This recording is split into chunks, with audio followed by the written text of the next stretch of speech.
বিশ্বব্যাংক IMF এর পরামর্শে বাংলাদেশের শিল্প খাতগুলোকে ধ্বংস করা, তার বিরুদ্ধে গোটা বাংলাদেশের শ্রমজীবী মানুষকে ঐক্যবদ্ধ করেছিল শ্রমিক কর্মচারী ঐক্য পরিষদ।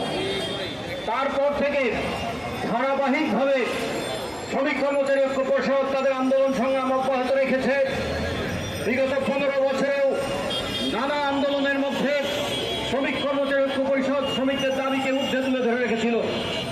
যখন 25টি পাটকল একযোগে বন্ধ করে দেওয়া হয়, বাংলাদেশের 6টি চিনিকল বন্ধ করে দেওয়া হয়, বাংলাদেশকে একটা শোষণের স্বর্গরাজ্যে পরিণত করবার জন্য নতুন নতুন ইকোনমিক জোন স্থাপন করার চেষ্টা করা হয়, যখন ইপিজেডগুলোতে ট্রেড ইউনিয়ন অধিকার কোনোভাবেই দেওয়া হয় না, তখন তার বিরুদ্ধে শ্রমিক কর্মচারী ঐক্য পরিষদ সোচ্চার ছিল।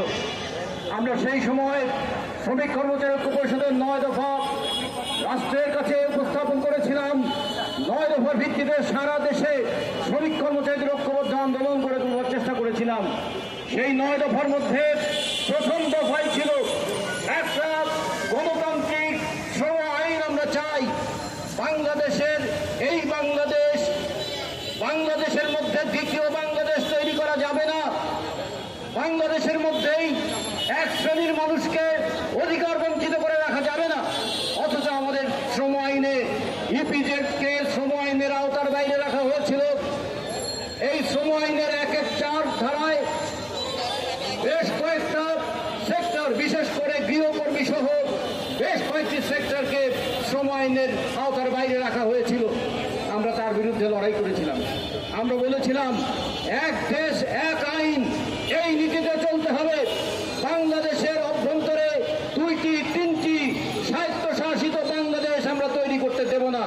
বিদেশিদের শোষণ এবং লুণ্ঠনের জন্য ইপিজেড, স্পেশাল ইপিজেডের মতন কোন প্রতিষ্ঠানে শ্রমিকদের ট্রেড ইউনিয়ন অধিকার কেড়ে নিতে আমরা দেব না। সে কারণে আমরা বলেছিলাম একটা সার্বজনীন গণতান্ত্রিক ট্রেড ইউনিয়ন অধিকার চাই। আমরা বলেছিলাম মজুরি নিয়ে রক্ত ঝরাতে হয় শ্রমিকদের। তারা ঘাম ঝরিয়ে উৎপাদন করে আর মজুরির জন্য রক্ত ঝরায়। এইটা আমরা বাংলাদেশে হতে দিতে চাই না। আমরা বলেছিলাম একটা স্থায়ী মজুরি কমিশন গঠন করো, সর্বনিম্ন জাতীয় মজুরি কমিশন করো, সর্বনিম্ন জাতীয় মজুরি নির্ধারণ করে প্রত্যেকটা সেক্টর ভিত্তিক মজুরিকে এই সর্বনিম্ন মজুরির ঊর্ধ্বে স্থাপন করো। এইরকম একটা দাবি আমরা করেছিলাম। আমরা বলেছিলাম কর্মক্ষেত্রে নিহত হলে, আহত হলে যে ক্ষতিপূরণ আছে, সেই ক্ষতিপূরণের পরিমাণ এতই কম যেটা মানুষের মৃত্যুর সঙ্গে উপহাস করা শামিল।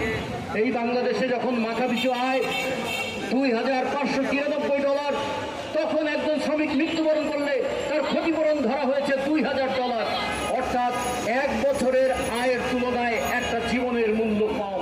আমরা বলেছিলাম এই শ্রম আইন সংশোধন করে